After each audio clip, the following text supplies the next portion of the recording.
तो सोचो क्या होता अगर होल केक आइलैंड में जोरो भी लूफी के साथ होता और उसके सामने सांजी लूफी को किक मारता। क्या जोरो सांजी पे तुरंत अटैक करता या फिर वो कुछ भी नहीं करता? तो आखिर जोरो उस मोमेंट पे क्या करता? ये समझने के लिए पहले हमें देखना पड़ेगा कि जोरो लूफी के लिए कितना लॉयल है। इसका बेस्ट एग्जाम्पल हमें जाया आर्क में मिलता है, जब बेलमी और उसके क्रू ने लूफी और जोरो को मारा था। उस वक्त जोरो इजीली फाइट बैक कर सकता था, लेकिन लूफी ने उसे कहा था कि फाइट बैक मत करो, और जोरो ने एग्जैक्टली वही किया। दोनों को बहुत ही बुरी तरह से मारा गया, बट स्टिल जोरो ने अपने कैप्टन की ऑर्डर फॉलो की।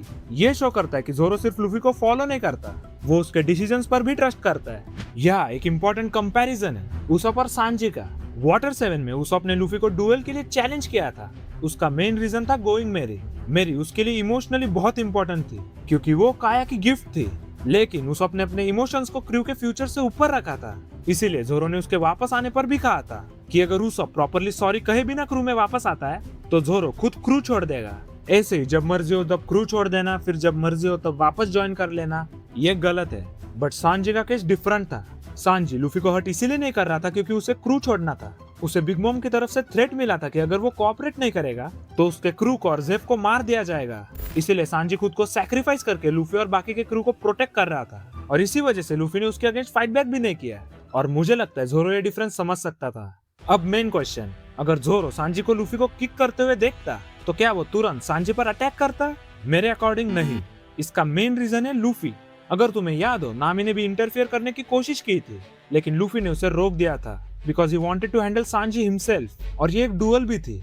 अगर जोरो वहां होता तो लूफी उसे प्रोबेबली कहता जोरो इंटरफियर मत करो, और जोरो उसकी बात मानता। लेकिन इसका मतलब ये नहीं कि जोरो कैजुअली खड़ा रहता। ऑब्वियसली वो सांजी से गुस्सा होता, अपने कैप्टन को अपने आंखों के सामने किक होते हुए देखना। लेकिन जोरो सांजी को भी जानता है, उसे पता होता कि सांजी बिना किसी रीजन से लूफी को हर्ट नहीं करेगा।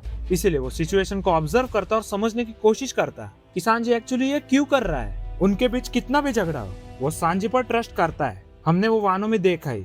Eight the end of the arc जब सांजी फाइनली क्रू में वापस आता है, तब जोरो और सांजी में कहा सुनी होती, पर जोरो उसे एक बात भी कहता, अपने कैप्टन और क्रू पर थोड़ा तो भरोसा रख। और उसी समय जोरो उसे एक्सेप्ट भी कर लेता, बिकॉज सांजी ने फाइनली अपनी मिस्टेक मान ली थी। उसने प्रॉपरली क्रू में रिटर्न किया, और यही उसॉप के केस में भी जोरो चाहता था। पहले अपनी मिस्टेक एक्सेप्ट करो और फिर क्रू ज्वाइन करो। तो अगर जोरो होल केक आइलैंड में होता और सांजी को लूफी को किक करते हुए देखता, तो जोरो उनके डुएल के बीच इंटरफियर ही नहीं करता। वो गुस्सा जरूर होता, बट लूफी के ऑर्डर की भी रिस्पेक्ट करता। और जब सांजी फाइनली क्रू में वापस आता, जोरो उसे एक्सेप्ट कर लेता।